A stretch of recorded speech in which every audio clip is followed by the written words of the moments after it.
issues and participation issues. So welcome Shri Tikender ji at this moment. We also have here Tanushri Verma, who is the Senior Research Officer at NDMA, and Tanushri has been working with NIDM also in past. So we have a very, very long association. While she was in NDMA, NIDM are with UNDP. Then my colleague, Dr. Sushma Guleria, Shri Ashish Panda, Dr. Sonal Aradhana, all are here. And sir, this webinar is their participation is this webinar is strictly by invitation. So we have a limited number of people because it is some kind of a meeting, in fact, where we are discussing. So the participants are from the central government departments and also from state government departments. So I think with this, I would like to invite our Executive Director, Major General Manoj Kumar Bindal, for his welcome remarks. ED sir, please. Thank you, Professor Anil Gupta. First of all, heartiest welcome to all the participants who have joined and all the panelists, high-level panelists who have come together today. Shri Tikender ji, Shri Gandhi ji, Dr. Raina, and a special welcome to Shri Rajendra Singh, member NDMA, under whose guidance we are conducting this webinar, and we have conducted a few earlier also. And we always look forward for the guidance of NDMA in all our endeavors. This is a very important subject on which the webinar is being conducted, because when the Honorable Prime Minister took out the 10-point agenda on disaster risk reduction, it was a document which had taken the inputs from all the 3 international documents at that point of time: the Sendai Framework 2015 to 2030, the Climate Agreement, and the Sustainable Development Goals. And all their issues which were referred to that, actions which were referred to that, were brought together in a 10-point agenda. And hence, just if we follow these 10 points in totality, we will be able to achieve all international goals and targets which have been set for the international community, to which India is a signatory. Towards this end, this webinar has got a lot of relevance today, that we are talking on the agenda number 8 today.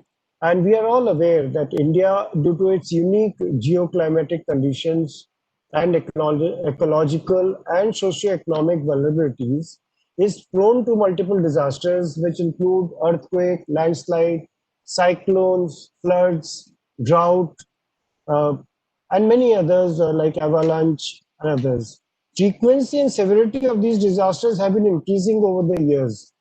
And in the last decade, I'll say, last 20 years, I'll say, the frequency and severity has been increasing exponentially. Communities which are at risk and their vulnerabilities and capacities have been found to be central not only to the disaster management and disaster risk reduction concerns, but also for the climate change adaptation and sustainable development efforts, which are all intimately interlinked. More than 400 million people in India live in poverty with precarious livelihoods, informal sector, 90% being in informal sector, poor access to basic services like housing, electricity, education, health, water, and sanitation. So it is very important that the poor who are the worst hit during disasters due to their high vulnerability and low coping capacity must be central to all the discussions. Women, despite functioning as disaster managers and community leaders, are often seen victims and a vulnerable group rather than a major stakeholder. So it also calls for engaging with the women and their grassroots organizations as potential partners for disaster management and disaster risk reduction initiatives. It is being increasingly acknowledged that enhancement of community capacity with a focus on women empowerment is the key to effective DRR initiatives on the ground, because then it will find the acceptability.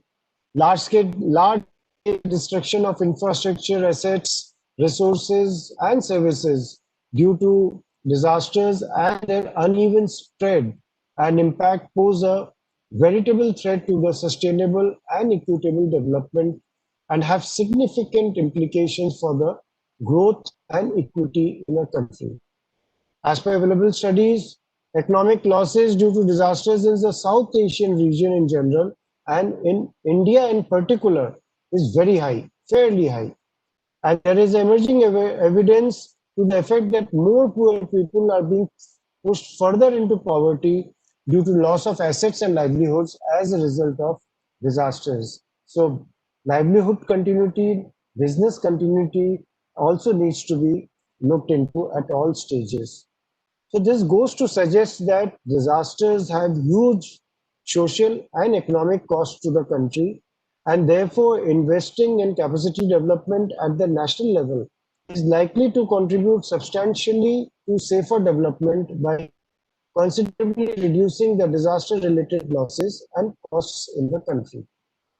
A truly robust and rewarding capacity development strategy has to be based on an informed understanding of the country, context, contextualized to the country's requirement, and should be need-based and demand-driven. As the key to the effective DM and DRR, it lies in safe and sustainable development and mainstreaming the disaster risk reduction into all development sectors for long-term gains. Disaster Management Act of 2005, National Policy of Disaster Management 2009, the National Training Policy, they have all set the broader policy context for devising a training and capacity development policy and strategy for disaster risk reduction in India. Multi-stakeholder partnerships that has also emerged that involving multilateral and bilateral aid agencies and NGOs and the presence and participation of interagency groups in coordinating the disaster management and disaster risk reduction activities, including training and capacity development activities in many states, has always given good dividends. UNDP, United Nations Development Program, it defines capacity development as a process through which individuals, organizations, and societies obtain, strengthen, and maintain the capabilities to set and achieve their own development objectives over time. Capacity development commonly refers to as a process that is driven from the inside and starts from existing capacity assets, whereas capacity building refers to a process that supports not only the initial stages of building or creating capacities, often by outsiders, and is based on the assumption that there are no existing capacities from which to start. It is therefore slightly less comprehensive than capacity development.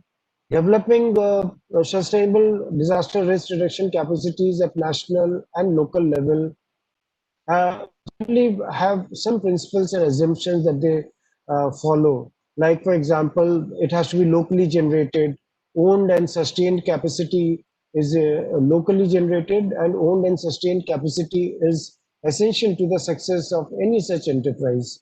Then it is the concern of the entire society rather than of any single agency or a professional discipline or a stakeholder group. Then development of technical capacities and professional disciplines or functions such as environmental management or land use management, they need to be combined with all types of capacity development that include the promotion of leadership, especially women leadership and other managerial capacities. And lastly, an enabling environment is required, which should be a strong political ownership, commitment at the highest levels of authority, extensive participation, transparency, and clear public accountability. So these are all essential for translating the local capacities and initiatives into performance. We are aware before any government machinery or public support reaches or outside help gets galvanized, it is the community which has to respond immediately. That golden hour we talk about, or golden few hours that we should talk about. And so the community plays the role of first responder. And it is critical that they should have adequate awareness and preparedness at the community level, especially amongst the most vulnerable set of communities residing in the most vulnerable areas of the country. Therefore, it is pertinent to invest in efforts with respect to strengthening community risk resilience at all levels in order to address the disaster risk in the country.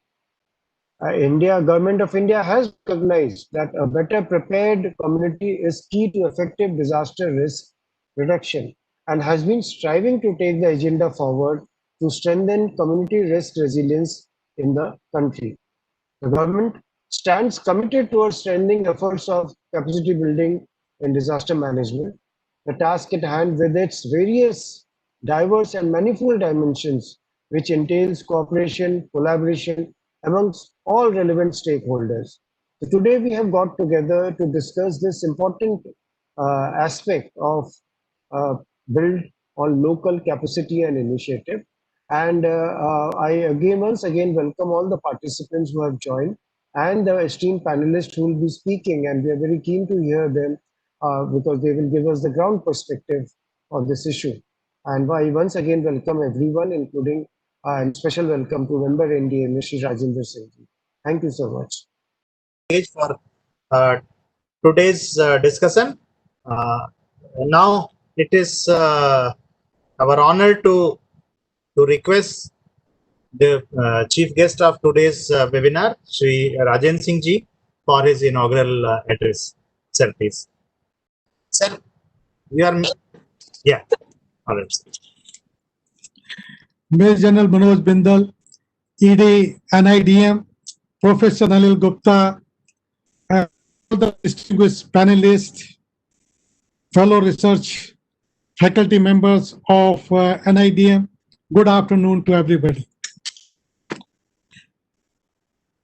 First of all, for a kind words, and most of the thing Major General Bindal has already covered up.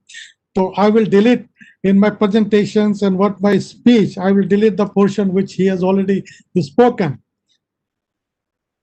Ladies and gentlemen, it is indeed an honor to be with all of you today for this webinar on Honorable Prime Minister 10-point agenda on disaster risk reduction, especially in view of Agenda 8, which talks about building local capacities and initiative. We all are aware that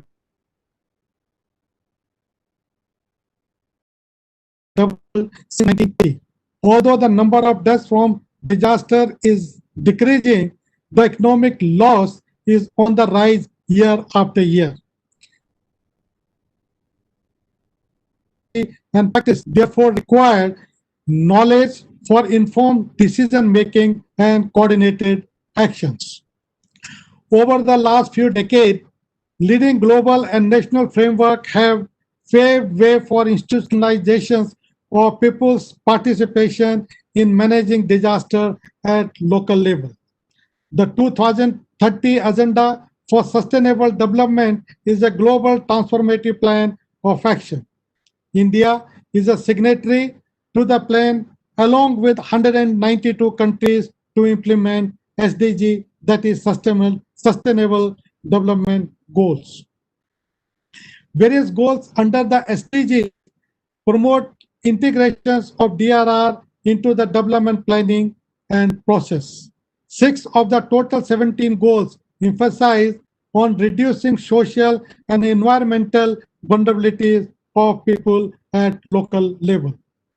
The SDGs do not simply signify local level participation for risk reduction. They have also been instrumental in setting a new direction to think and plan for disaster based on community-led approaches.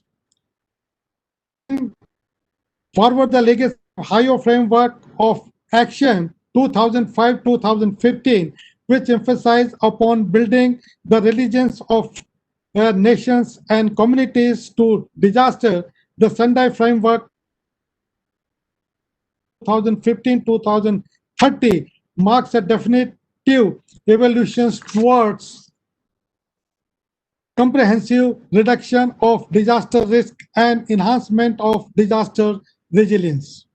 It calls for a broader, more people-centered and preventive approach to disaster risk reduction. The framework lays down, and I quote, while recognizing their leading regulatory and coordination role, government should engage with relevant stakeholders, including women, children, and youth, persons with disabilities, poor people, migrants, indigenous people, volunteers, the community of practitioners, and older persons in the design and implementation of policy, plans, and standards, unquote. All the four priorities of SF are inherently emphasized on the role of local initiative and capacity building in managing disaster risk reduction. Further, as we all know that India's geoclimatic condition as well as its high incidence of poverty and socioeconomic vulnerability make the countries among the most vulnerable to natural disaster in the world.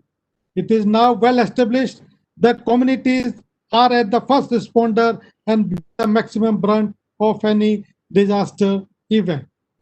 Taking this into cognizance, the government is reinforcing the need to encourage people participation and capacity building at local level for disaster preparedness.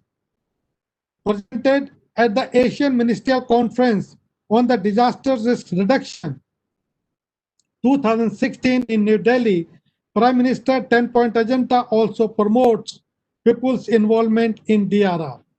All-inclusive agenda presents a holistic approach to DRM, that is disaster risk management, and addresses a whole range of issues from building local capacities and initiative to use of innovative technology to encouraging greater involvement and leadership of women in disaster risk management.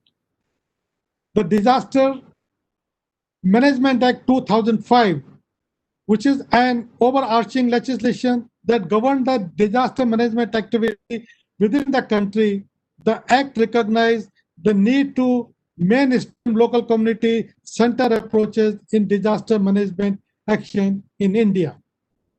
The National Policy on Disaster Management 2009 lays emphasis on people participation in disaster preparedness for ensuring local ownership, addressing local needs, and promoting volunteerism and mutual help to prevent and minimize damage. The policy recognizes community as the bedrock of the process of disaster responses. National Disaster Management Plan NDMP 2019 reinforced the need for enhancing the capacity at local level as first responder to disasters. This includes awareness, sensitizations, orientations, and developing skill at local level to deal with disaster. Various chapters of NDMP discuss about social inclusion and mainstreaming disaster risk reduction in various sectors. Volunteers form an integral part of the local disaster risk management force. Volunteerism benefits both society at large and the individual volunteers for strengthening trust, solidarity, reciprocity among citizens, and by professionally creating opportunity for participation. Taking into a scheme called Abda Mitra, training for community volunteers in disaster response, the 30 most flood-prone districts of 25 states of India since May 2016, which focus on training of 6,000 community volunteers. As of now, total 5,186 community volunteers have been trained. 10 Abda Mitra are now actively supporting district disaster management authority in early warning, search and rescue, and are actively involved in crowd management, clearing roads, providing first aid, managing the distribution of food and medical aid and other relief material at various relief shelter during relief operations. These volunteers are also very supportive in providing psychological support to community and enhance the confidence level of the disaster-prone community. Many such initiatives and support of Abda Mitra have been rendered at various flood-prone states like Assam, Maharashtra, Tripura, Bihar, and Kerala flood in 2019. Abda Mitra also supported effectively in relief operation during Cyclone Fani, which devastated 14 districts of Odisha. In current situations of COVID-19 pandemic, these 10 Abda Mitra are working in close coordination with the district administrations of various states and supporting home delivery of essential items such as food, ration, medicine for women, headed household, senior citizens, disabled people. Number two, logistic support in running and monitoring quarantine and isolation center and homes of suspect cases. Number three, dissemination of information and awareness generation of IEC material campaign at public places and at doorstep to reach the last mile. Fourth, preparation and distribution of food among the needy like migrants, homeless, and slum cluster and remote rural area, sanitization drive at public places, and monitoring, quarantine, and isolation center. Based on positive feedback and strong recommendation of state and UTs, it is now proposed to upscale the scheme to pan-India with proposed number of trained volunteers up to 1 lakh with a specific emphasis on women participation in 300 landslide, flood, cyclone, earthquake-prone district of India is also planning to upscale the scheme in all state UT to train 1 lakh community volunteers in 350 selected multi-hazard prone districts. Similarly, Nehru Yuva Kendra, NSS, Civil Defense, Scout and Guide volunteers, and youth may also participate and contribute in disaster risk reduction process at local level. The women group at local level may also be strengthened to contribute in process of building disaster resilient society. A large number of women-led SHGs at the local level can play an important role in preparedness and response if we enhance their capacity. In fact, Kerala's much acclaimed Kutumbashri scheme acts as a beacon of light for an innovative woman across country. And it is thus observed the building local community capacity provide an opportunity for learning and skill building and enable citizens to take more active and constructive role in society. When communities and local governments are made for resilient, they would be able to gather reliable information on time. It is also enhance the ability to think creatively and work out improvised solution based on local available resources. Thank you very much, gentlemen. Thanks a lot. Thank you, sir, for a very illustrative and a detailed account of very important points of guidance. In fact, you rightly said that we have the opportunities already available and we have to somehow develop a kind of a framework to utilize that. When you were referring to NYK, NSS, NCC, at some point of time, in fact, NIDM and NDMA, we have been imparting capacity building programs for these agencies and their members also. And the civil defense has also been brought into the disaster management framework by Government of India. So these are the kind of a organized or partially organized systems where we can utilize these for enhancing local resilience. Beside this, now NDMA and has also recently started a scheme called Apada Mitra. So that is also promoting volunteerism kind of thing. Now, in fact, we are asking the youth members from colleges and schools also that how their capacities can be built, and even the panchayat workers are the panchayat members, officials of the working with those, and urban local body members. So thank you, sir, for providing a very important line of insight for all of us.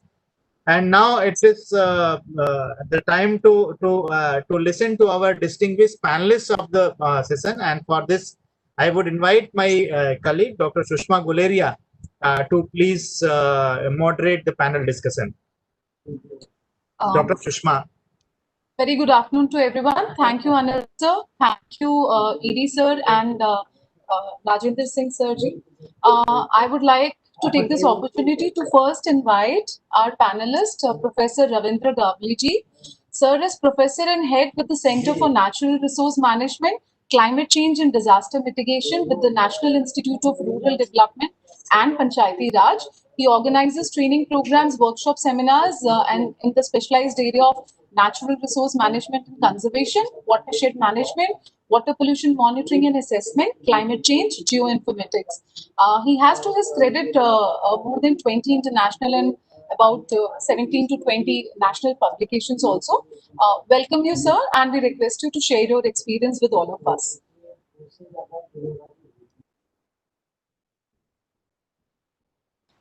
May I request our second panelist, Dr. Raina Singh, to join us. Dr. Raina Singh is an urban planning and climate resilient expert with over 10 years of experience in policy research, technical advisory, capacity building, and program management for government and non-governmental organizations, ministries, philanthropies, and international agencies. In her current role as a senior fellow at the National Institute of Urban Affairs, she is anchoring policy research and advocacy and partnership and engagement efforts for strengthening resilience of Indian cities. We welcome you, ma'am. Kindly share your experience with us. Thank you, Sushma. Thank you for that kind introduction. Just to confirm, can you hear me? Yeah, we can hear. All right, great. Sounds good. Thank you. So firstly, thank you for inviting the National Institute of Urban Affairs on this very important and relevant webinar. And I'm personally very pleased to be part of this panel discussion. And as Professor Anil Gupta was mentioning in his initial remarks, we have worked very closely with NIDM in the past and engaged with him on a number of projects. And also very pleased to be here to have Mr. Tikender Pawar here. Again, we have worked with Mr. Pawar on a number of initiatives in the past and specifically for Shimla. So thank you for inviting me. I would be speaking today from the context of urban areas. And if I can just highlight some of the things that are being done when it comes to local capacity building from the perspective of urban local bodies, as well as the newly formed smart city SPVs, which have been created by the Ministry of Housing and Urban Affairs under the Smart Cities mission. Of course, for some of you who may not be aware about what NIUA or the National Institute of Urban Affairs is doing, we are a policy think tank working for the Ministry of Housing and Urban Affairs, and we support the ministry in implementing its key flagship missions, including the Smart Cities Mission, Amrit, and other missions which the ministry is currently implementing. When it comes to disaster management or disaster resilience risk reduction efforts, mostly to begin with, of course, this is something, the framework for disaster management is something which was instituted at the national, subnational, and district levels. And if you really look at it when it comes to local action, the role of urban local bodies was perhaps limited to the fact that they were listed as part of some of the key responding agencies as part of the district disaster management plans. However, this this kind of role has evolved over time. And what I just mentioned was something which was probably right after when the framework was implemented in 2004. But this role has evolved over time. There are multiple reasons to it. One is, of course, the kind of recent experiences that our cities have been facing, whether it is with respect to hydrometeorological disasters, which have, for instance, extreme rainfall events causing urban flooding situation, also situations like landslides or mudslides in hilly areas, for instance, impact of cyclones and urban flooding and coastal flooding in the coastal regions, for instance. And also in the last 3, 4, 5 years, we have been witnessing increasing frequency of heat waves as well in our cities. So of course, these kinds of recent events have been one of the key factors on how cities and local bodies have been responding to disasters. More recently, during the pandemic, we are currently seeing how cities are again at the front line of responding to any kind of, disaster risk or events which are being felt. At the same time, what we have also seen, as Professor Gupta was mentioning in his opening remarks, that a number of cities have been making pocketed efforts, if we can call them, with respect to preparing city-level resilience strategies, for instance, or climate action plans or disaster management plans. And these have been cities which have been facing more and more impacts of disasters in this past decade or so. So all this support was happening, these pocketed efforts have been happening, but it has been, if I can call it, more of this kinds of efforts need to be institutionalized and mainstreamed in the existing urban development and governance processes. And this learning is something which various kinds of organizations who have been working in this sector have been highlighting, whether it is the NGOs or the national level institutions like NIUA and NIDM. So this kind of learning has been emerging. Now, in order to take forward these initiatives in a more structured and institutionalized manner, of course, there have been multiple guidelines from the National Disaster Management Authority in the last decade. This includes the guidelines which are focusing around urban flooding, around heat action plans. So there are key guidelines, if you want to refer to them, coming in, I think, in the years 2009, 10, 14, and again 19. And then subsequently, at the same time, the Ministry of Housing and Urban Affairs has also been making certain efforts.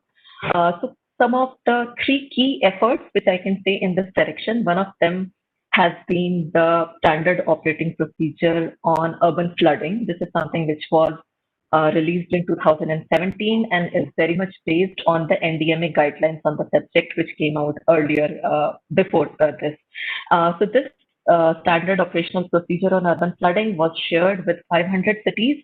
These 500 cities include all the 100 smart cities plus another 400 cities which are covered under the Amrit mission. And people, participants and audience here who have been working in the urban sector would know that the Amrit mission also addresses disaster risk resilience as one of the key criteria as part of its guidelines. The second effort, which is another key effort in this direction, has been the Ease of Living Index. Now, of course, the Ease of Living Index is something which is covering a number of other aspects, but disaster risk resilience is one of the key criteria which the Ease of Living Index covers. And this Ease of Living Index, it's like a monitoring exercise which is done by all the 100 smart cities on an annual basis starting 2018. And there is a key parameter which focuses on loss and damage from disasters. So the cities are now being encouraged to collate information on loss and damage from disasters. This is coming from the perspective that it is very essential to have local level data if one has to respond to the disasters locally, whether it is from a project formulation and implementation point of view or from a capacity building and informed decision making point of view. So this is another initiative which has come from the ministry and which I wanted to talk about today. The third and the most recent initiative, which again covers disaster resilience, is from the Climate Smart Cities Assessment Framework. The Climate Smart Cities Assessment Framework was launched by the ministry last year in 2019 under the Smart Cities mission, and it covers some 28 indicators, basically from the perspective of addressing climate impacts from a mitigation, adaptation, as well as disaster risk reduction point of view. And one of the indicators in this out of these 28 is focusing specifically on disaster resilience. And this indicator is a very comprehensive indicator which includes 5 main components under this framework. One is with respect to the institutional mechanisms. So cities are being encouraged to have some kind of a disaster management cell, which is already provided as per the current NDMA guidelines. But in a number of cases, cities have not, formulated or implemented these. So now cities are being encouraged to implement these through this framework. One is the institutional mechanism. Then, from plan preparation point of view, which basically it's informed through a hazard risk, vulnerability, and capacity assessment, which is intended to be conducted locally at the ward level. The third component under this indicator is with respect to implementation, and one key action for which cities are again being encouraged is to set up an early warning system within the city with the urban local body or within the smart city SPV. And the objective is that this early warning system should be connected to the integrated command and control centers which the smart cities already have. And some of you may already be aware probably that during this pandemic, during the time of COVID, the smart cities which had a functioning integrated command and control centers were actually using these centers to monitor the situation of the pandemic and also supply essential, requirements, for example, medicines and other requirements in these cities. And this was being monitored through these command and control centers. So this is something which is being encouraged. And last but not the least, looking at it from a planning, governance and mainstreaming point of view. So the idea is that if disaster risk reduction initiatives are being undertaken within a city, they have to be mainstreamed within the master plans and the building bylaws and the development codes. So all the urban planning and development process has to be informed by these. So these are some of the key initiatives which the ministry has been taking in the recent past. And also I just wanted to briefly mention that NIUA has recently set up a new unit which we are calling as the Climate Center for Cities. And the objective of this new center is essentially to support the implementation of these measures within the urban local bodies and the smart cities. And capacity building is a very, very important aspect of our, functions, the mandate which we have been provided. And the mandate that the ministry has given us is that we should be building capacities of 500 cities in the next 5 years. So this year, for the first phase of assessment, some 139 cities are participating in this process, and we are conducting very regular training, mentoring, and also communication and advocacy initiatives for awareness generation. To that end, we initially in his address, ED sir had also talked about how multi-stakeholder engagement is necessary for any kind of local level capacity building. So this is also something that we are looking at, and what we are also looking forward to is building partnerships and collaborations with organizations who are working in the sector, who have already been implementing these kinds of initiatives. And this is something which has been conceptualized under what is called as the Climate Smart Alliance, which has been set up by the Ministry of Housing and Urban Affairs. And again, NIUA through the Climate Center for Cities is the secretariat for that. So we welcome partnerships, we welcome like-minded organizations and cities to join hands with us in this process. And we would be very, very happy to collaborate with NIDM, with Professor Gupta and colleagues to basically, create modules and training programs and deliver such initiatives focusing on disaster risk resilience. I will stop here and I'll be happy to take any questions later on in the discussion. Thank you. Thank you, Dr. Raina. Thank you for highlighting some of the Smart City Mission initiatives and key initiatives by NIUA, and also emphasizing on the need to have local level data collection and collation. We look forward to some more future engagements together. Thank you very much for joining us. May I now request Professor Gavli sir to join us. Sir is Professor and Head with the Center for Natural Resource Management, Climate Change and Disaster Mitigation at the National Institute of Rural Development in Panchayat, Hyderabad. Professor Gavli sir. Thank you for introducing me again. I hope I am audible now. Okay, thank you. Yes, sir. Yeah, so before starting my presentation, actually I'm going to share a presentation from my side, which I prepared this morning on request of Professor Anil Gupta. In fact, yeah. Okay, thank you. With the due regards to the dignitaries, the member of NDMA, Mr. Rajendra ji, and the Executive Director of NIDM, Major General ji, and my good friend Professor Anil Gupta, and all his team, and to all the participants who have joined this program. I'm actually glad that I'm called here to speak on something related to rural area, rural development, something like that. So I'm going to speak upon the linking of disaster risk reduction with the Gram Panchayat development plan. And as our institute is basically involved into rural development and Panchayati Raj institutional framework, strengthening the Panchayati Raj institutions. So my focus will be more on the Gram Panchayat development plan, not only because it is related to DRR. Actually, our institute last year initiated a major program that is called 100+ cluster program, where we try to build model GPDPs, Gram Panchayat development plans, for more than 100+ clusters, Gram Panchayat clusters all over India. And with the initiatives taken by our institute and the little bit success we got, later on, Ministry of Panchayati Raj came up with funding and asked us to develop more cluster plans like this. We are going to develop for 450 clusters all over India. So that's what I'm going to discuss a little bit on this aspect, how we are going to integrate disaster management in the Gram Panchayat development plan. So my presentation will be separated into 3 different areas. In the beginning, I would like to give a bit introduction about the Panchayati Raj system and how the Gram Panchayat functions and what is the Gram Panchayat development plan, just to build a context, a framework of this entire presentation. And later on, I try to integrate the disaster management plan in GPDP. What are the scope of integrating it and how it could be done. We have also some good success stories also where it is coming up, people have successfully done that. And later on, I will also see how the Panchayat Raj institutions can be involved into disaster management.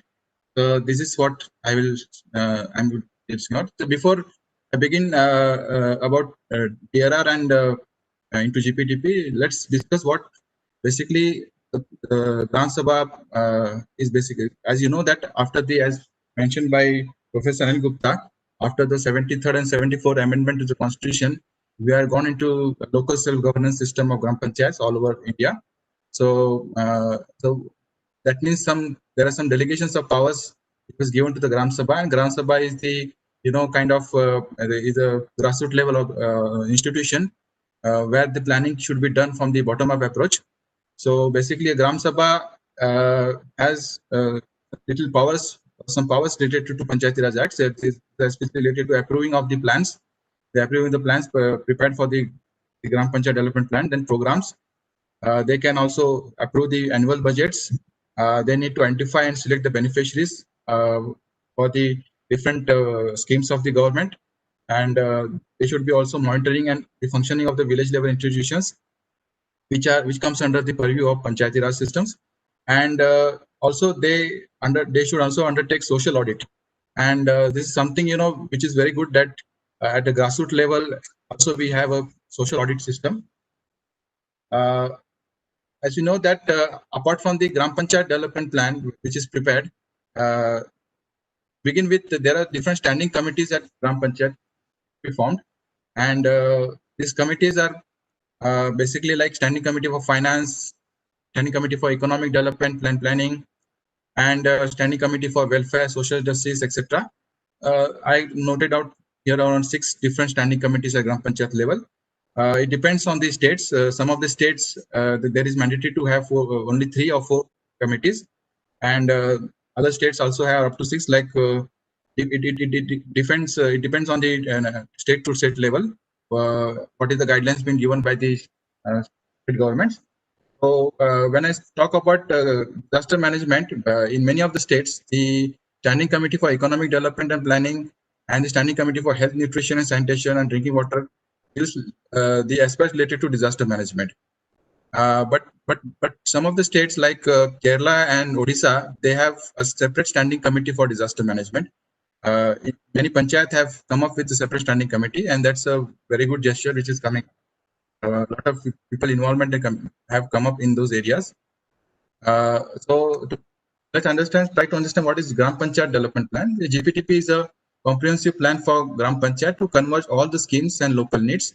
So all the schemes which is implemented by the government, all the flagship programs, how it should be implemented in the village yet, what should be the beneficiaries, what should the scope of those programs, they all decided on the requirements of the local needs.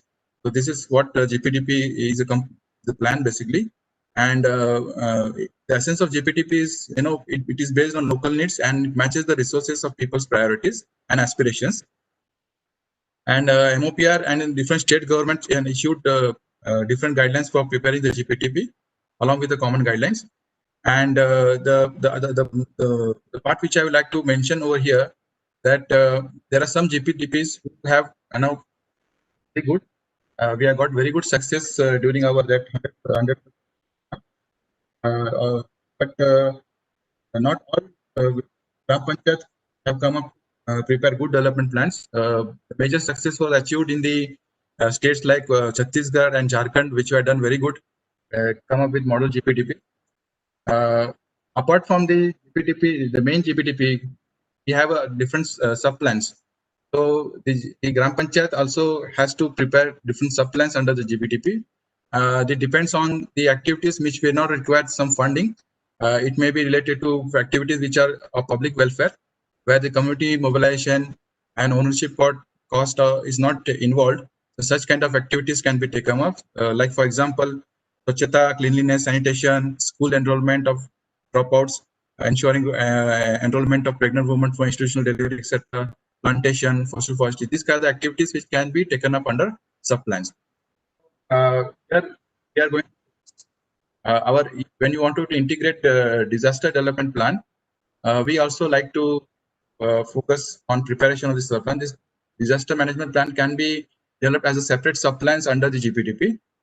So when we talk about role of Panchayat Raj in preparation of Gram Panchayat development plan, then as you know that DRR is a conceptual framework which minimizes the disaster. It prevents the hazards, and also it's more focused on preparedness. As you know, preparedness is very much important over here. And here, Gram Panchayat development plan can play a very crucial role, where we can have a preparedness plan right in the beginning when the Gram Panchayat starts to implement the activities. Then, as you know that DRR attempts to strengthen the capacity of disaster-prone communities, and it addresses the hazard threats through mitigation measures. So these are the areas where DRR takes, and this is what I'm going to deal today, how we could strengthen the capacity of Gram Panchayats to build up a good disaster management plan. So when we talk about sub-plan for disaster management, and the internet connection was done. Actually, we are facing some problem today for internet, direct internet connection there. Am I audible now? Yes, sir. We had lost your voice, but I think it's fine now. So Okay, please continue. I'm very sorry for that. Actually, today since morning, there's a lot of problem is there, power cut, and also there's a problem related to internet, erratic internet connection. So as I was speaking about the sub-plan for disaster management at Gram Panchayat level, during this process, the steps involved in the sub-plan making of disaster management plan, where the Gram Panchayat planning framework team assigned the work to the working group committee for disaster management, and this committee will collect the required data in consultation with community.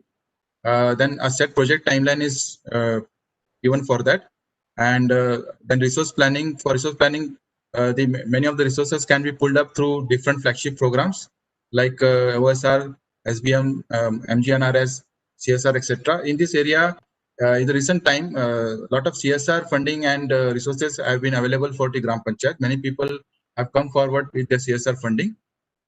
So, and we have got good success rate also. Wherever we have got good DP prepared in our program, we have seen that because of the CSR activities, there was a good reception at the village levels. Then we can have list of activities against budget availability. Then we can get approval in the Gram Sabha, include the parts of the GPTP. So these are the basic process which are involved for the sub-plan, for any kind of sub-plan under GPTP, and the same can be applied for disaster management at Gram Panchayat level. So I'm not going to deal in a major way about the Disaster Management Act of 2005 and what are the institutional framework, but I would like to emphasize here more on that when you see the line of funding when it comes from the central government and state government, then there is a at the local level there is a role to be played by panchayats for the disaster management, because they are the front runners and they are the first respondent for the any kind of disasters. So so that is why their role is very important. And as you know that Panchayat play a very substantial role in the matters of immediate traction. When any kind of disaster takes place, the Panchayat, the people in the villages, the Panchayat, they are the people who are the first respondent for any kind of disaster. And it has been seen that they are implementing many programs. When a disaster happens, many programs can be roped in. Help from many programs like Swarna Jayanti, Gram Swaraj Yojana, and we have seen that during the COVID time, because of this kind of government schemes were existing at the ground level in the villages, the Gram Panchayat. That is why some of the Gram Panchayats have done very well for curtailing the disaster, managing the disaster during the COVID time. And the Gram Panchayat can also involve local bodies, because their perspective, when you involve any kind of local bodies, any kind of management, the entire perspective changes, and they can be formed as a valuable partner with dealing the disaster. This is why Gram Panchayat role is very important. And Panchayat, as you know that they have a very strong role when they work in harmony with the state government. They can tackle the disaster very well, because as you know, as a first respondent to any kind of disaster, they can effectively tackle a disaster through early warning systems. They can be relied upon taking relief operations related to disaster, like day-to-day running of civic services, providing shelter, medical assistance to the affected people. And overall, I can say that there is a lot of flexibility and committed response at the grassroots level when any kind of action takes place. So this is one of the major advantage involving the Gram Panchayat. Okay, so as I told that community-based participation is the best and more cost-effective resource option available when we involve the local democratic process through Panchayat institutions. And local institutions, as I told earlier, have a very good grip at the grassroots level. They have good contacts with the people, and they can effectively spread awareness and ensure people's participation in the event of any kind of disaster. Even the local bodies are also good channels for NGOs and other agencies to participate. In fact, many of the ideal DRR plans which have come up in our notice is being helped by the NGOs. Many of the NGOs actually help prepare this kind of DRR plans for Panchayat systems. So this is one of the publication we got from an institution recently, which talks about best practices adopted by Gram Panchayat to contain the spread of COVID-19. Is a recent one. You can access this publication from our institutional website. We have another portal called Gram Swaraj portal, where this kind of publications are available. When you see what kind of role could be there in for Panchayat Raj institution, we know that the major focus emphasis in all kind of disaster risk reduction plan is on preparedness. So here before the disaster can happen, the Gram Panchayat can have a very good preparedness plan. They can identify the resource gaps, physical or financial or manpower. They can establish the synergy with local NGOs and CBOs. they can total the DRR into GPTP. This is our main focus, encouraging people to ensure assets and livestock, and they can allot panchayat land for relief shelter operations, because the land which could be available belong to panchayat, and that land can be utilized. Preparation of participatory disaster management plan, and they can also form task forces along with their CBNT capacity building team. So this is some of the aspects, role the Panchayat as a PRI can be playing before the disaster can happen. And so along with that, during the response stage also, the role of Panchayat is very essential. During the response stage, that is when the disaster happens, at that time Panchayat can be involved to evacuate the people to relief shelters. They can support a disaster management agency, the rescue and relief operation, and they can do monitoring of relief distribution. This can all happen before the relief fund reaches the villages. So this is why this is very essential. And they can help in many other aspects, like mobilizing of local resources for managing relief camp. And because of the local touch and that contact with the grassroots level, they will be very good in during the response stage, and also during the post-disaster stage, when a lot of rehabilitation has to be taken up. Even that stage also, PRIs have very important role to play, because they can assess the damage properly, where the victims can be given compensation. They can distribute the grants, the compensation losses, etc. The seed distribution, fertilizers, inputs, the restoration of rural electricity, water supply, etc. can be taken up. Many other activities related to desilting of irrigation tanks, etc., which could be related to management of drought, can be also taken up by Tiraj. They can have long-term reconstruction and mitigation projects. They can also mobilize fund for disaster resistance for constructions. So although the PRIs don't have a proper channel of funding under GPTP for the disaster management, because whenever any disaster happened, they had to dependent on the state or central relief funds. But if they have a preparedness plan, they can pull up the resources from different flagship programs. Like Manrega is one of the program where a lot of preparedness planning can be done, and lot of rescue operations can be done through Manrega. Because when we talk about disaster, the disaster is not only related to cyclones and earthquakes.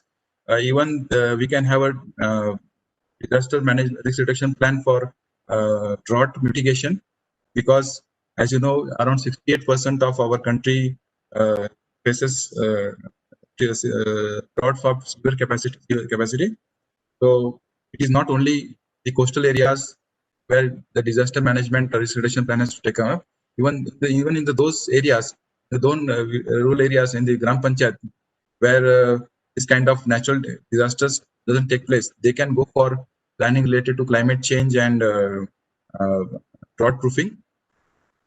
And the section 32 under Disaster Management Act, already there are provisions to prepare disaster management plan by the Panchayat Raj institution. It talks about involving PRIs for preparing such kind of plans related to mitigation and prevention, capacity building and preparedness, and also to the response and recovery in the event of disaster. Actually, these are the provisions given, but actually, the ground level, we have seen that very few panchayat have come up with this kind of preparedness plan. So when we talk about preparedness, response, and recovery, when the involvement of PRI institutions is very important.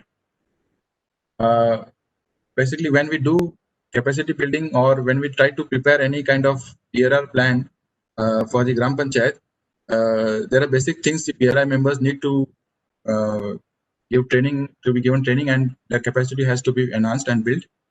This could be related to concept of disaster management, approaches to capacity building, their own roles and responsibility in disaster management, and all disaster management norm acts and schemes can be made aware of that.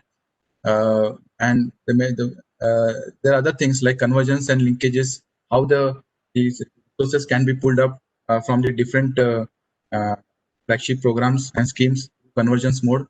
and they can be given awareness about and how to build up leadership qualities. These are some of the areas. And but the major portion what is lacking here is that when we deal all this plan, we have done number of trainings. We also do a lot of training. NIDM also do a lot of trainings for at the community based level. But at the Gram Panchayat level, the people who are the elected representatives, they are mostly depend on the Panchayat secretaries for any kind of planning or preparation of budget and all these things, etc. So at this stage, we feel that there should be something kind of guidelines or something kind of a framework for them to prepare any DRR plan. So this is what is lacking at the grassroots level. That kind of template, a framework, or guidelines should be there. Otherwise, getting things at the level is very, very difficult. And that is why we always seen that wherever good DRR plan has come up through at the Gram Panchayat level, it is only because of the initiatives taken or help taken through by some particular NGOs, or maybe because maybe the Gram Panchayat Sarpanch has a very good leadership capacity, etc. So such kind of few examples, is not going to work. We have to go for a very broad level, and we have to go at a very larger scale. So even the attitude of members need to be displayed over here, because positive disposition towards preparedness activities is required. Cognition of local coping mechanism is also involved, because it is very essential when we talk about the DRR and at the Panchayat level. At that time, we have a national framework. Like for example, we have under disaster management, we had the provisions and all these things. But when we prepare DRR, we have to also think about the or recognize the traditional knowledge and local coping mechanism, because many of the panchayat have developed the local coping mechanism over the years. They have, for example, this India is a country, or Indian subcontinent is not new to the events of disaster like droughts, famine, and floods. It's happening for many centuries, and over the years, these Gram Panchayat of the villages have really developed some their knowledges, and they have developed some coping mechanism. That cognizance has to be taken up when we go for DRR. That is very important.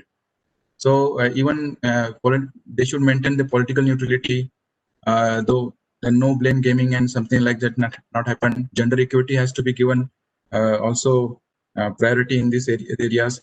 Then ownership responsibility, openness to learning, optimal utilization of resources, prioritization of activities. This kind of attitude has to be there. And this kind of attitude is displayed only by very few panchayats where they have very good leadership. Let us see what could be the process for preparation of DMP at Panchayati Raj level. This kind of framework has been borrowed from the actual GPTP plan when actual GPTP takes place and how the sub plans take place. The process borrowed from them. Same process and the steps has to be followed. They are modified a bit for the DMP.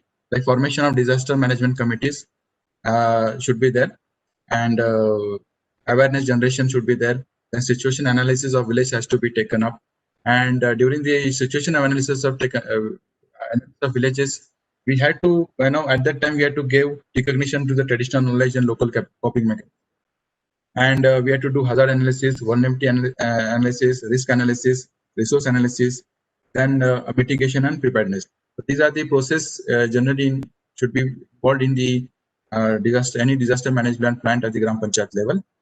So this is what is needed. So the basic challenge is how to integrate this disaster management to Gram Panchayat development plan. So whatever GPTP has been prepared by the people, very few villages have come up with good GPTP, ideal or model GPTP. And the challenge is now to how we can integrate this DMP into GPTP. So it is not that only the disaster prone areas like in the coastal areas, they are not the onus doesn't lie only on them. So even if the Gram Panchayat are advised to prepare short-term plan and long-term plan, in that aspect, I feel that even for the areas which are interior, which doesn't have a kind of natural disaster, those areas may be facing drought or flood. For that also, they should have a proper long-term and short-term disaster management plan involving communities, and that same needs to be integrated into Gram Panchayat development plan. And that only could happen when we have a separate standing committee for disaster management. Right now, as I told, very few villages have, or very few Gram Panchayat only in Kerala and Odisha have come up with this separate standing committee. So this is one of the area we should focus on. As I told that the embedded community-based monitoring system is also essential in GPTP. So monitoring part also has to be done from Gram Panchayat level, and that is why we require the different committees at disaster management separate committee at Gram Panchayat level. So these are some of the aspects where the integration of disaster management GPTP could be taking up. So this I will end my presentation. Thank you very much. Thank you for the organizers for giving me the opportunities. If there are any queries and questions, I will definitely try to take up. Thank you very much. Thank you so much, Professor Davli, sir. Thank you for highlighting the importance of role of Gram Panchayat in the entire DM reel. And Panchayati level institutions, they are one of the most empowered local level governance. And post the British era, they were in a way dismantled. And how we realized as a nation that in the first 5-year plans and second 5-year plans, how very nice national level schemes were designed for rural development, and how they couldn't be implemented very well because there was a lack at this centralized approach. And then the whole efforts were streamlined to reset up the Panchayati level institutions, and how they play an important role in integrating DRR initiatives. It has also been of late made mandatory as per the PRI guidelines of 2018, where this need has been felt, and it needs to be dovetailed, the DRR initiatives, into the GPTP plans. Thank you so much, sir. Finally, we also invite, we have with us ex-Deputy Mayor of Shimla, Sir Tikendra Singh Panwarji. Sir was directly elected as Deputy Mayor of Shimla City. And it is his initiatives that the city has been able to create a vision with the development plan that speaks about inclusive growth, greater planned social infrastructure, and in making not just the city but the citizens also resilient. Environment and ecology happens to be the major area of concern for Sir, and it is because of this reason that the forest cover is being enhanced in the city with more people's participation initiatives. A model for democratic decentralization is being developed by strengthening the ward sabhas and empowering the ward committees. Sir was also a member of the National Task Force in the country to review the 74th Constitutional Amendment, which speaks about decentralized governance approach. So we invite you. Thank you so much for joining us, sir. Kindly to share your experiences with the participants. Welcome, Thank sir. you, Sushma. Thank you, Sushma. And just let me know how much time do we have? I mean, how long do you want me to speak? Because, I'm the lone politician here. I never allow the politician to have an open stride. Sir, please, the floor is all yours, sir. Okay, so 10 minutes perhaps? Huh? Yeah, okay. Sure, thanks. Sir. Yeah. Thank you so much. Thank you, Professor Anil. Major General Mr. Bindal, Professor Anil Gupta, Shri Rajendra Singh ji, my co-panelists, and my worthy participants, Rayana and all. Well, right at the inception, let me let me confess that I have, I'm known to be a critique. I don't want to lose that reputation of mine of being a critical speaker. So please pardon me if I stretch beyond my limits, Professor Anil. That's for you. Yeah. Where should I begin from? I think it's important when you have brought in this question of the linking local bodies, and as Raina pointed out, I'm also glad to hear what the Panchayati Raj institutions are doing. But I would actually speak from a city's perspective, from the urban perspective. I think that's where I want to focus upon. And so let me start from, I think, the present pandemic that we are witnessing. And why I say present pandemic, because in this pandemic, there's one thing which is very galore, and that is what we have to really understand. We saw the PM, we saw the CM. So this connection, in disaster management, from the PM to the CM to the DM. So the PM, CM, DM was there, but there was no MM. That's the municipality mayor. So we saw a number of conferences being done by the Prime Minister, by the different chief ministers, but we didn't find a single mayor throughout the country who would come forward and say, look, actually, this is my city. And despite the fact that I am I'm one of the first frontliners, but there's hardly anything that the city can do. So I think why and so I think that is something which I would like to focus upon during the course of my discussion.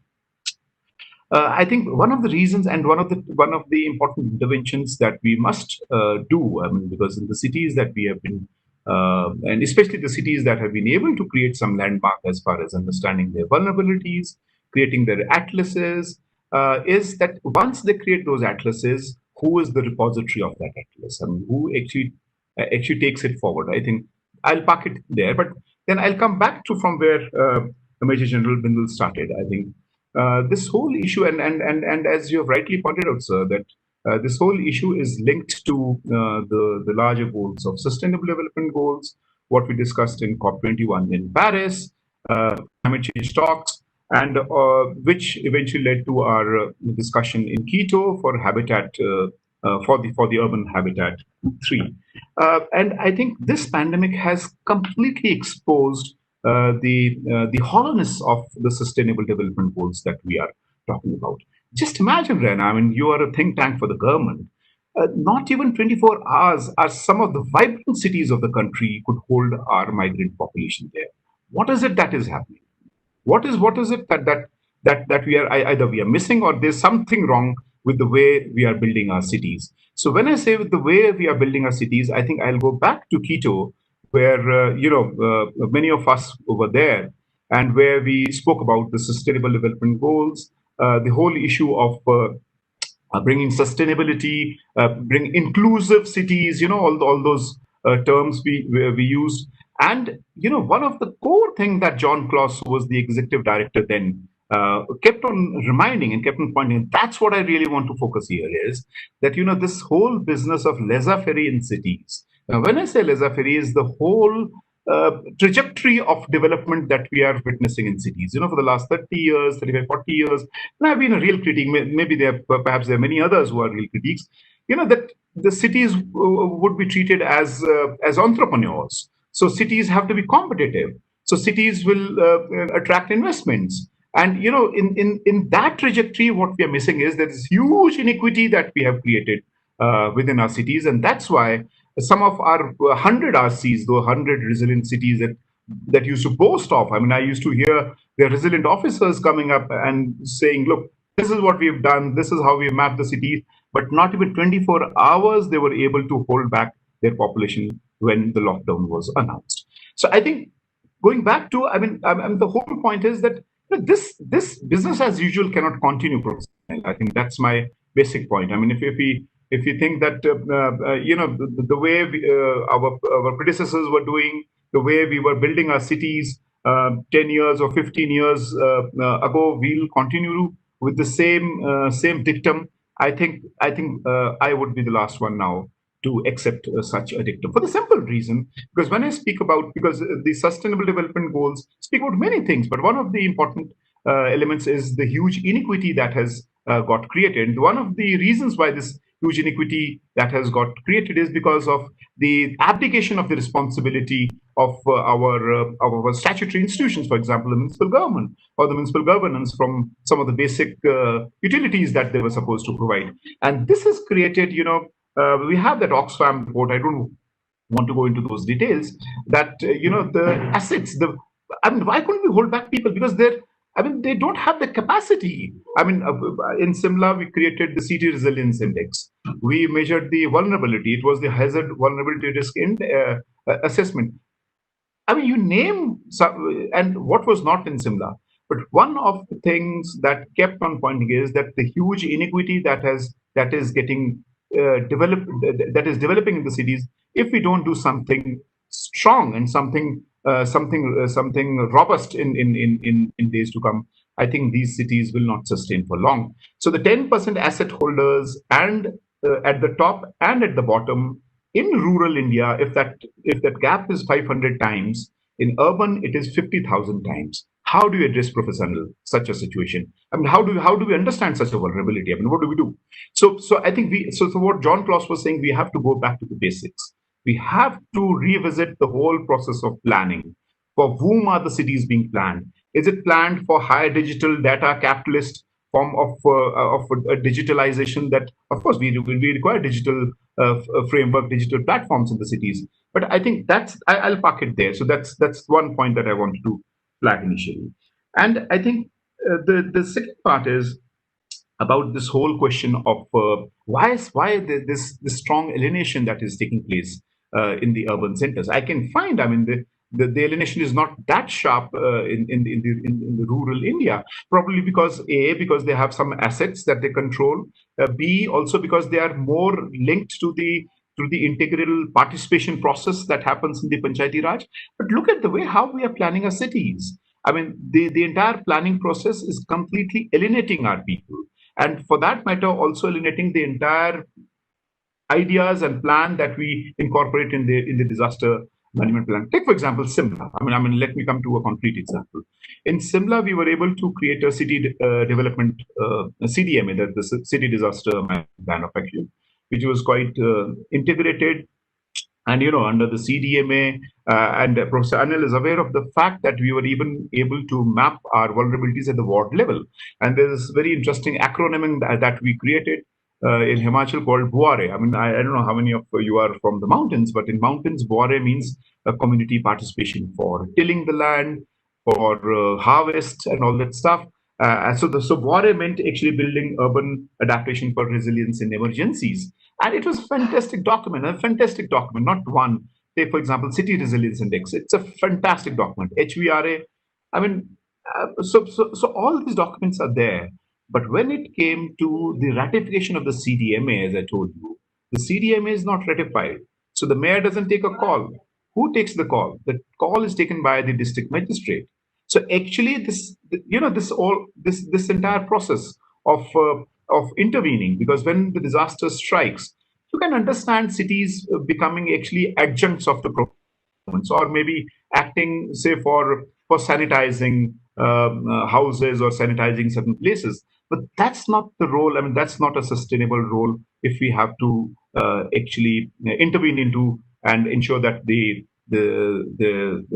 intervention of the urban local bodies is more pragmatic, more prudent. I think this is not a sustainable model where you just consider them to be garbage pickers, where you just consider them to be to be meant for sanitizing. I think they have to be given a role, and that role has to flow from the amending the act. When I say amending the act, means that we have to ensure that the CDMAs are ratified. I can understand that your census towns, which actually led to some 33% of the decadal growth, there the capacities could be lacking. But what about your statutory towns? What about your million-plus cities? I think they have those capacities. The mayor, I mean, instead of the district magistrate, I think there it is where your where the cities have to be given a strong responsibility. And I think coming back to this whole question of the 100 resident cities that, and I think it is also important, as was rightly pointed out, that when we are creating the development plans of the cities, I think Rena will correct me, but in none of these census towns do we have a development plan. I mean, I think more than 4,000 towns. And I can tell you, even in Simla doesn't have a master plan. So there's no city development plan. It works with an interim development plan. Probably in 90% of census towns, and maybe in 50% or 60% of your actually statutory towns, you do not have a city development plan. So if you do not have a city development plan, how do you integrate the DRR into the city development plan? So what do you do in such a situation? You don't have the money. The government doesn't have the money. And I do not want to go into the details that of the 90% loss, 98%, the economic loss, 98% of seriously affected, and 99% of deaths occur in the third world. That's the developing world. So I mean, this data itself screams about. And when we speak about Sendai framework, I mean, let me remind you, Sendai framework doesn't just speak about mapping the disaster. It also speaks about investing into mitigation strategies. I think that is so. How are we doing it? So and since we don't have the money, but this is something that we have been recommending time and again. Okay, you don't have people, but you have people at the School of Planning Architecture. You have n number of planning colleges. Why don't you give them a cooling period, say like what we do for our MBBS doctors, that if they have to go for post-graduation, they will be given a particular stipend. At least send in these young people to the towns, to the urban centers, create their city development plans, mainstream the disaster risk reduction strategies into these development plans, because you will not believe, sir, Professor Anil, I do not know, several times I pointed this out, one of my town planners was shot dead in Kasauli. For the simple reason, because the hotelier constructed a hotel which was against the norms, and this poor town planner, a woman, she had to manage actually some 3 districts. It was beyond her scope. So then, so when I go back to John Claus, and when he says, to consider cities, so it's a quite integrated. I mean, integrated. When I say integrated, the integration between city development strategies and mainstreaming the disaster risk reduction. And if you do not have a city development plan, I mean, what can you talk about disaster risk reduction at a macro level? So I can understand you don't have money, but at least you have people. Get those people, give them a proper stipend. I mean, not like what you pay for an Urban Employment Guarantee Act. Forget about that. But at least something where you can. So I think, or I can't see a vision. I mean, it's a dark tunnel. I mean, what would you do in days to come? And we've seen the kind of vulnerability that exists. The third point that I want to make is when I say that ratify the CDMA, I think in urban governance, because Rana is here, I think this is what we have been saying time and again. And I do not know how many of you may be aware of the fact, sir, that of the 18 subjects that were supposed to be transferred under the 12th schedule, under the 74th Constitutional Amendment, since I was a member of the National Task Force to review the 74th Constitutional Amendment, so only 2 subjects have been transferred universally across the country to these urban local bodies. And you'll have a laugh at it. One is that when you and I are born and when you and I die, then the birth and the death certificate comes from these local bodies. And of course, the second function happens to be garbage management. We lift the garbage from the city. This is not a sustainable. I think we will have to rethink. When we speak about people's participation is ought not to be customary. That look, just for filling in the gaps and filling in some of the jargons that we have created will allow people's participation. Actually, it has to be done in a form where the people feel they are part and parcel of that participatory process. And if they think they're not, I mean, it's just a customer thing, then large-scale alienation takes place. Why I say this is important? Because this multiplicity of governance that we find in cities. Take, for example, Delhi. Forget about Simla. Simla is one of the oldest municipalities that we have in the country, dates back to 1851. But in Delhi, I just witnessed that the metro on the top, the water flows from metro track on the top, is owned by a DMRC. We do not know who the owner is, probably a coalition between the central government and the Delhi government. Falls on the road. The road is owned by the Delhi government. Then the water goes to the drains. The drains are actually cleaned by the municipal corporation of Delhi. So you can understand and the drains are never cleared. And even with little rain, we find flooding. And Rena, I mean, I think this is for the NIUA, because I heard you when you said climate cities framework. I think in the smart cities, you have to be very cautious, because I've seen this in Simla. And let me point, I don't know how it is happening in other. Actually, they're doing disaster. The smart cities, they are more focused on creating infrastructure, not even going back to the basics. Take, for example, Simla. I come back again to Simla, where if you have to construct stormwater drains, I'm not an engineer by profession, but I know if you have to construct the stormwater drains, then those drains have to be embanked. You can't have concrete drains, because the moment you have concrete drains, you'll flood the entire town. You want the water to percolate so that it recharges many sources. And what the smart cities fellows have done, they've completely concretized those drains. So I think one has to revisit all this. I mean, whether it's a kind of social audit, how do we do it? I do not know, but we have to create those structures. And those structures, because after all, it's people's money. So I think, and why this is important, integrating people, because this is what we've learned, sir, during the pandemic. I'm not going to the details what the government of India and the Ministry of Home Affairs filed an affidavit in the Supreme Court, but this is a hard fact. 80% of the relief camps in the country during the pandemic were run by either civil society organizations, NGOs, or trade unions, or something like that. Now, how do we actually integrate it? I mean, I don't want to criticize the government for that. I mean, of course, there has to be a fair criticism to that as well. But I think it's a serious issue. I mean, how do we actually understand this situation? I mean, those relief camps, distributing food, distributing all those materials. I think so. With that, and the last word, I think, when we speak about bringing the cities to focus. Let me reiterate what I've said. I think it is important that the entire governance model of cities is revisited. And Rena, by the way, I'm a big critique of the smart cities thing, that the way they did. Though I fought in the Supreme Court and the High Court to get Shimla into the smart city because they cheated us. Of course, the central government cheated us at that time, and we got Shimla into the smart city. That's a separate matter. But the point is, this governance model, the SPV doesn't even give a damn to the council. SPV is like a super body. So I think we'll have to revisit if we really have to talk about governance structures. Then mainstreaming DRR, but for mainstreaming DRR, we have to create those development plans. Where are those plans? 60%, 70% of the towns have no plans. I mean, the growth that is happening is completely moribund. I mean, it's all spontaneous, but first people move, settle, and then the infrastructure is provided. I mean, this is completely unsustainable. So I think, and going back to the basics, that treating cities as entities that are entrepreneurs, I think I would have a last word on that. Thank you. Thank you so much, sir, for giving us a city perspective and highlighting the importance that city planning and governance needs a revisit, and on how people's participation needs to be more integrated approach is required for that. Thank you so much for joining us, sir. And now we can take up a couple of questions.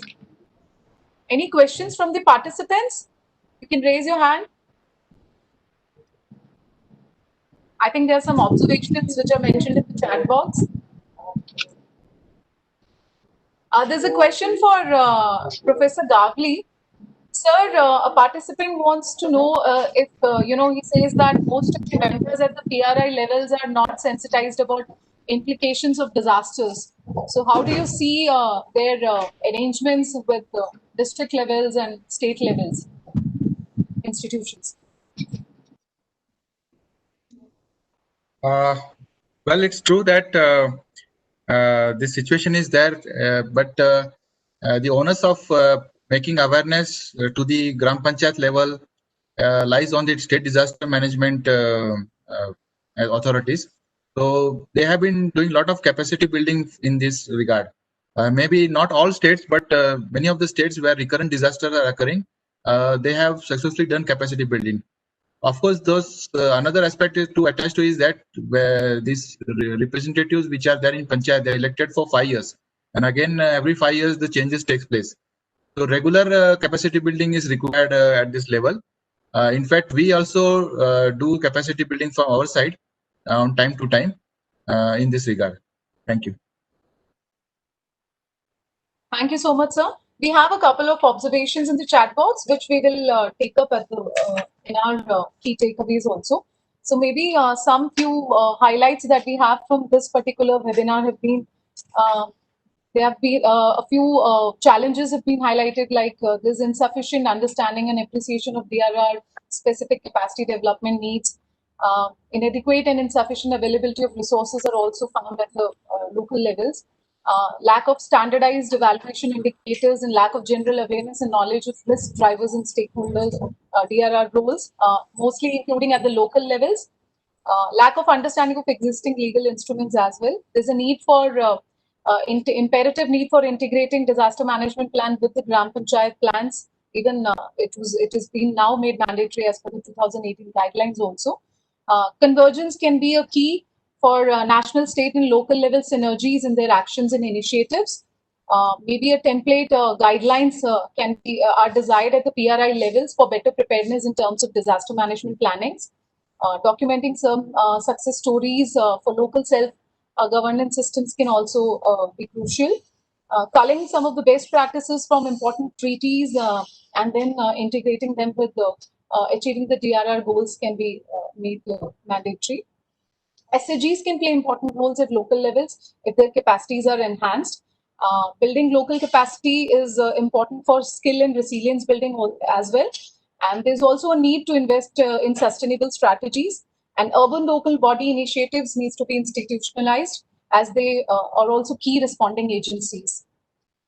So with this, few words, may I request Dr. Anil Gupta if he has any points to make? Thank you, all the distinguished panelists and Dr. Sushma for very fruitful discussion. Dr. Sushma, you pointed out some messages from very important messages from the participants also. Very important topics and dimensions have been touched during this deliberation, and as we all agree that we need to kind of a change in the model of our DRR governance. And in fact, the government of India, along with the partners, along with the states, have been striving for bringing this change. And that is the reason a lot of effort has been on decentralization of authority, decentralization of the planning process within the country. And here I have a couple of points, very brief points, which I would like to submit in addition to what has been discussed. So the very first thing is that the moving from the dependence on externalities to self-reliance.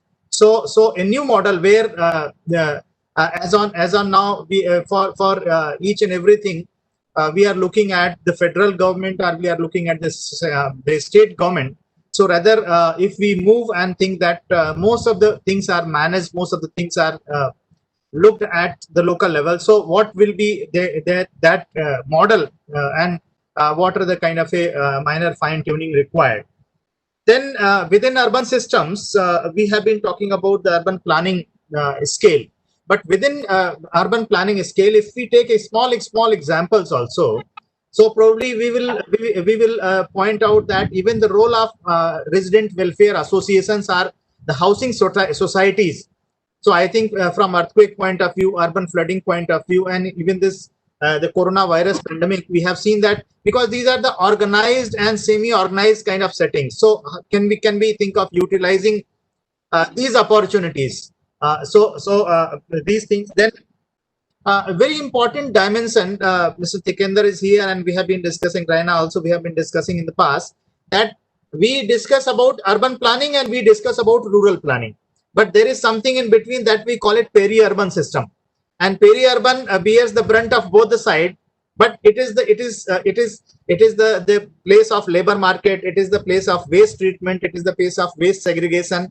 It is also the kind of a local entertainment sites are the recreational location for recreational site.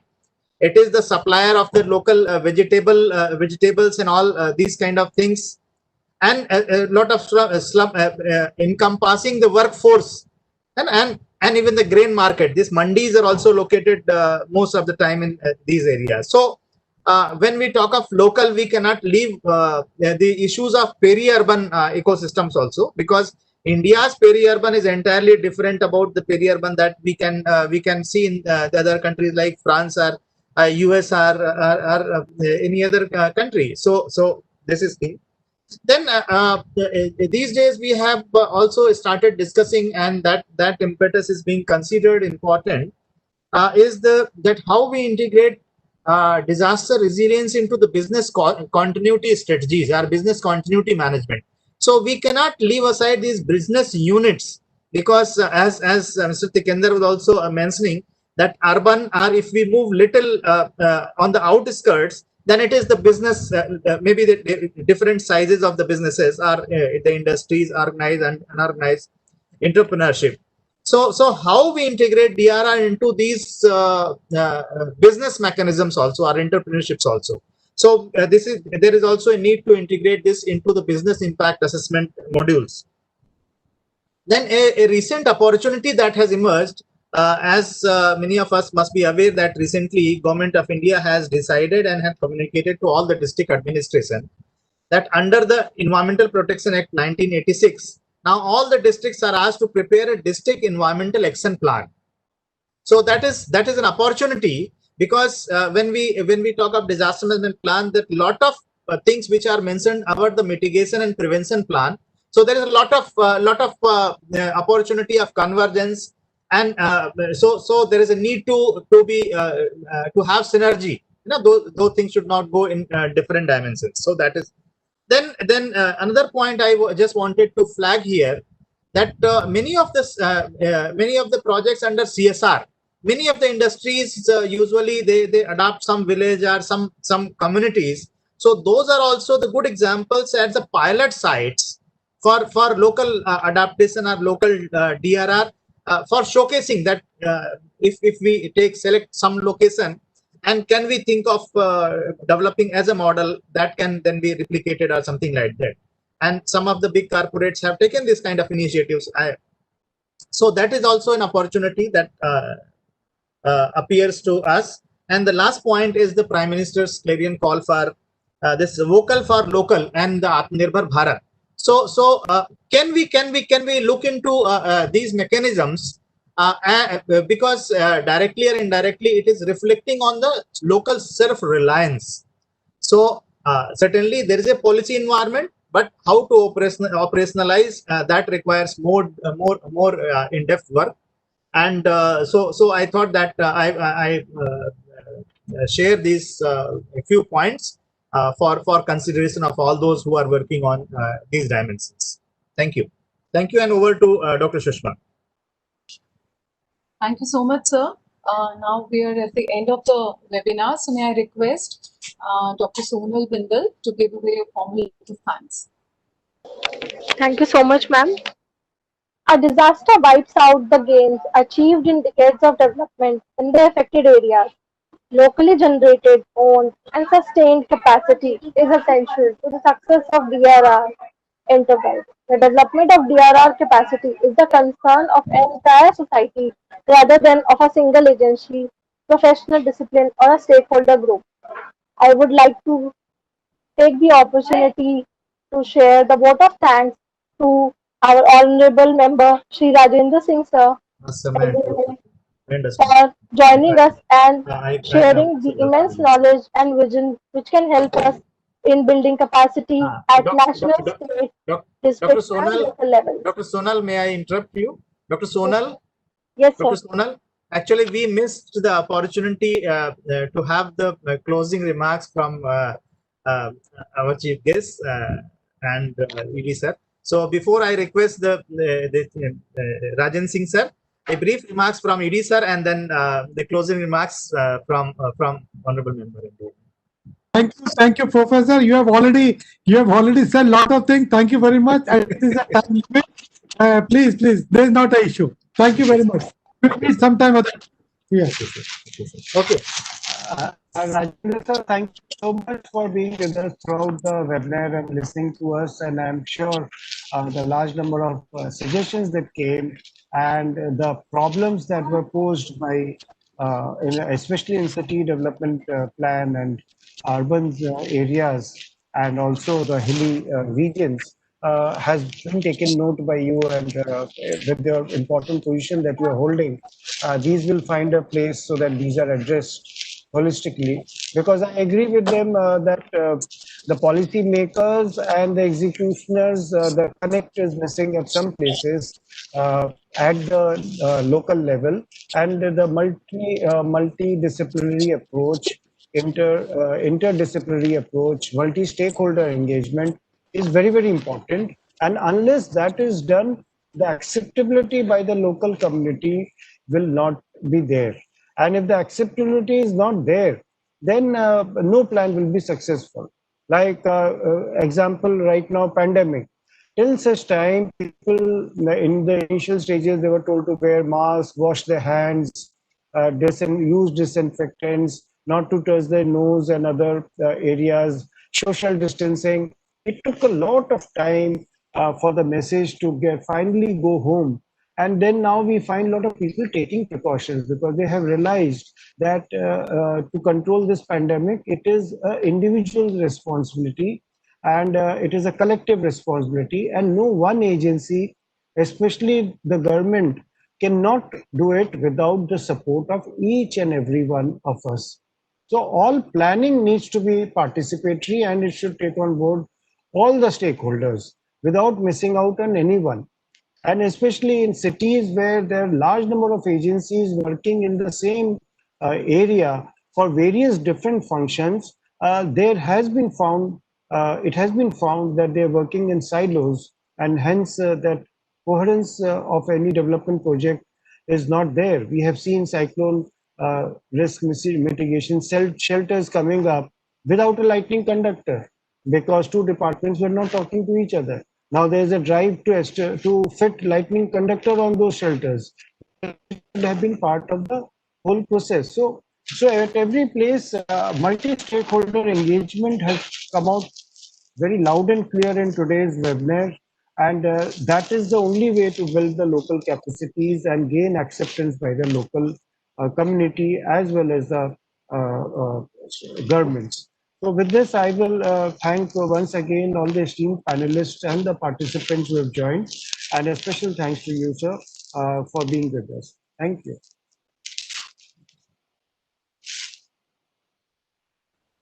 Yeah, Dr. Sonal, please. Thank you, sir. I would also like to extend my vote of thanks to our Major General Manoj Kumar Bindal, sir, ED NIDM, who always provides guidance and encourages all of us to take new initiatives and approaches with the changing dynamics of India to become the pioneers for providing capacity building to all the states, ministries, and officials from time to time. We feel very proud to be associated with NIDM. I would also like to share thanks to our panelist, Dr. Gowli, Professor NIRD, who has actually brought the essence of the session, which was focused on the theme of implementing PM Agenda 10 Item 8 on building local capacity and initiatives with respect to disaster risk reduction, and also shared the presentation highlighting all the levels of information, how we can implement the DRR with respect to Panchayat at the local levels, and what are the initiatives NIRD has been taking up for meeting the same goals. Thank you so much, sir.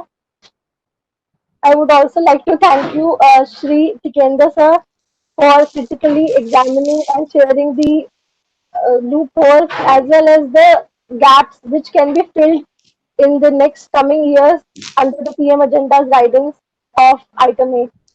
I would also like to thank Dr. Raina for sharing all the initiatives taken by NIUA in terms of smart city implementation and planning, and which is also making the cities moving from local to self-sustained in terms of capacity building with respect to climate resilience. Thank you so much, ma'am. I would also like to thank Professor Anil Kumar Gupta, sir, who is head ECDRM division and our visionary leader, under whose guidance we take all the initiatives and move ahead with the path of resilience and capacity building under PM agendas, items, and goals. And not and mostly Dr. Sushma Guleria, who has been the major supporter and initiator for this webinar to be organized and taking all the efforts and pains to get all the panelists with us and making this event a successful one. Thank you so much, ma'am.